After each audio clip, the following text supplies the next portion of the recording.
لا إله إلا الله محمد رسول الله عليه صلاة الله وآله والأحبة.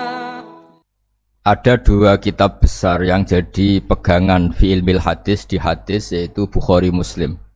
Saya alhamdulillah tadi pagi ngaji Bukhari, sekarang saya mau ngaji Sahih Muslim tentang Mi'raj. Dari sekian cerita Mi'raj yang mungkin jarang disebutkan adalah riwayat di Sahih Muslim. Di kitab saya halaman 83 saya baca, di antaranya dijelaskan falamma alauna sama ad-dunya. Jadi di peristiwa Mi'raj yang jarang diceritakan orang itu, Rasulullah itu ketemu Nabi Adam. Dan Nabi Adam itu disebutkan di sini faidan an yaminihi aswidatun wa an yasarihi aswidatun. Dari sisi kanan itu ada kelompok besar, dari sisi kiri juga kelompok besar. Saya baca teks aslinya ya, tabarruk ya, supaya dapat berkah dari bahasa Rasulullah SAW. Ini cerita Nabi ketika ketemu Nabi Adam.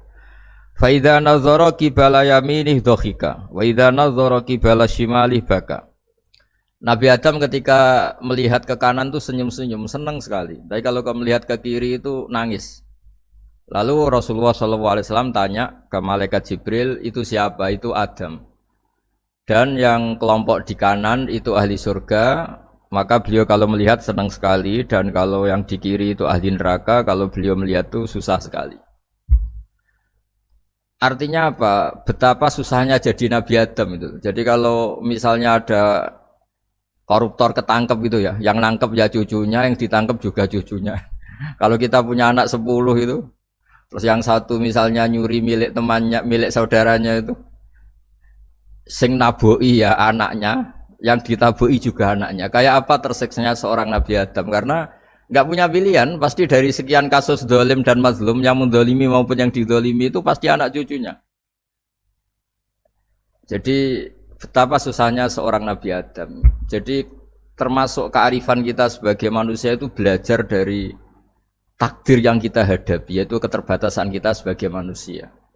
Kita harus bisa ngelola kegagalan, terima qadha qadar. Makanya kata Mbah Mun, abahnya Gus Hasin itu sering cerita ke saya, iman itu paling dhuwur itu iman qadha qadar, khairihi wa syarrihi minallah. Kita harus punya kesiapan iman khairihi wa syarrihi minallah, bahwa segala kebaikan, segala syar itu sudah digariskan oleh Allah Ta'ala. Kita bisa apa sebagai manusia? Jadi pertama Nabi Muhammad ketemu di as-sama idunya, langit paling dekat, itu ketemu Nabi Adam dengan kondisi seperti tadi. Kalau melihat ke kanan itu senyum, karena itu anak-anak beliau, turunan beliau yang ahli surga. Kalau melihat ke kiri itu nangis, karena itu cucu beliau yang ditakdir tidak jadi orang baik. Artinya kalau ada peristiwa sosial apa saja, yang satu zalim, yang satu mazlum, atau yang satu benar, yang satu salah, atau sama-sama benar tapi salah faham, itu semua adalah cucu Nabi Adam alaihi salam, dan itu membuat beliau kadang-kadang dohika, kadang-kadang senyum, kadang-kadang baka, kadang-kadang nangis. Jadi itu yang menjadikan tambahnya arifnya Rasulullah SAW. Saya teruskan. Qultu ya Jibril man hadha? Qal hadha Adam wa hadhil aswida an yamini wa an shimalih nasamu bani. Fa ahlul yamin ahlul jannah wal aswida allati an shimali ahlun nar.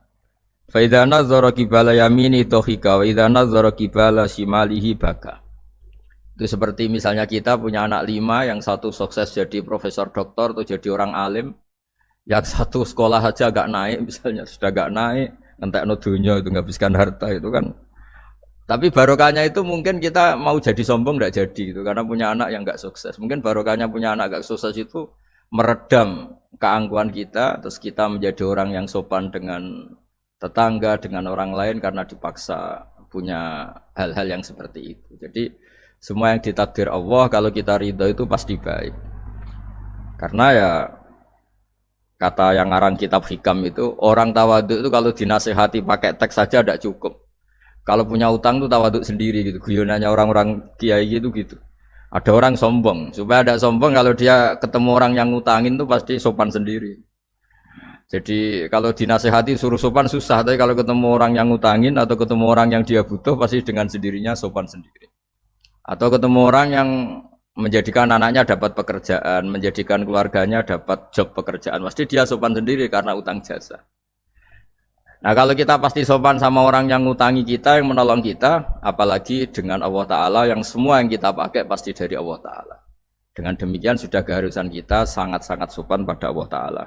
Yang implementasinya dengan sujud dan dengan sholat. Itu juga yang dibawa dari hasil Mi'raj. Ini saya baca teksnya ya, saya tadi jam 9 baca Bukhari di Kudus sama beberapa habaib, Alhamdulillah. Sekarang saya teruskan dengan Sahih Muslim. Termasuk kitab 6 yang paling dipakai ahli sunnah itu Al-Kutubus Sittah, yang paling pokok itu adalah Bukhari Muslim. Terus kemudian naik-naik terus ketemu Marartu bi Musa alaihi salam. Ini nabinya Bani Israel. Saya kemudian ketemu dengan Nabi Musa alaihi salam. Nabi Musa itu nabinya Bani Israel. Jadi orang Bani Israel itu bawaannya itu protes. Protes itu komplain.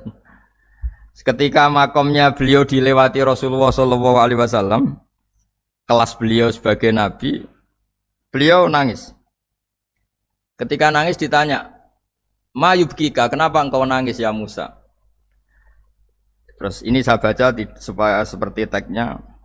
Kata Nabi Musa, "Rabbi hadza ghulamun ba'astahu ba'di. Yadkhulu min ummatihi al-jannata aktsaru mimma yadkhulu min ummati." Ini lelaki atau nabi junior, nabi yang datangnya setelah saya, mestinya senior saya. Tapi nabi ini sukses, umatnya lebih banyak masuk surga ketimbang saya. Ini yang bikin saya nangis. Jadi pikirannya Nabi Musa kalau beliau senior, beliau lebih dulu ya umatnya lebih banyak masuk surga. Ternyata enggak, masih banyak umatnya Rasulullah SAW. Dan ini gaya beliau yang suka protes itu berkah karena protesnya orang soleh. Saya ulang lagi, apa-apa kalau dilakukan orang soleh itu pasti barokah. Ketika Rasulullah dapat perintah 50 sholat, itu Nabi Ibrahim pertama yang dilewati karena di langit paling atas dibanding nabi-nabi yang lain. Itu Nabi Ibrahim diam karena beliau tidak punya tradisi protes. Semua nabi diam karena Allah memerintahkan pasti sudah bagus lah, sudah diukur kekuatan hambanya. Tapi ketika Nabi Musa, beliau orang pertama komplain. Dapat apa kamu ya Muhammad? Dapat 100 sholat, dapat 50 sholat. Apa komentar Nabi Musa? Umat saya lebih gagah-gagah, lebih keren-keren. Pernah saya uji itu tidak ada yang mampu, apalagi umat kamu. Maka kamu mintalah keringanan. Fas'alhu takhfif, kamu harus minta keringanan. Masyhur tuh riwayat itu. Kemudian Nabi minta keringanan sama Allah dipotong hanya 5.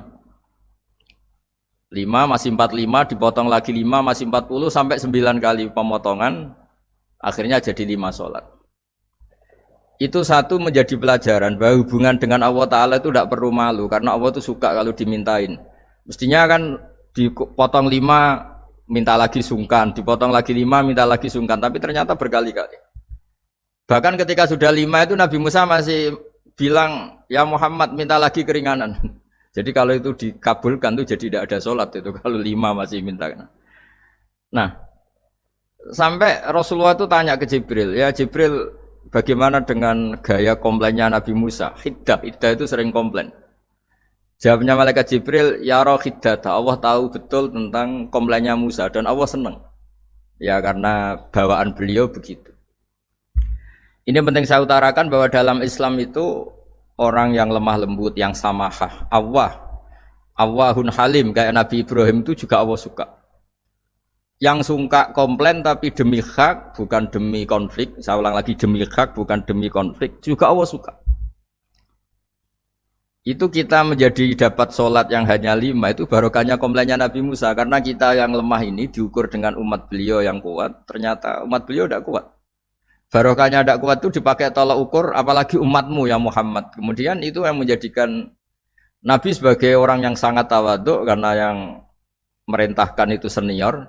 Meskipun kita tahu Nabi Muhammad itu Sayyidul Awwalin wal Akhirin, tapi secara lahir, secara jusmani beliau lahir paling belakang, dan secara lahir juga beliau Nabi paling terakhir. Jadi secara hukum adab beliau harus sopan.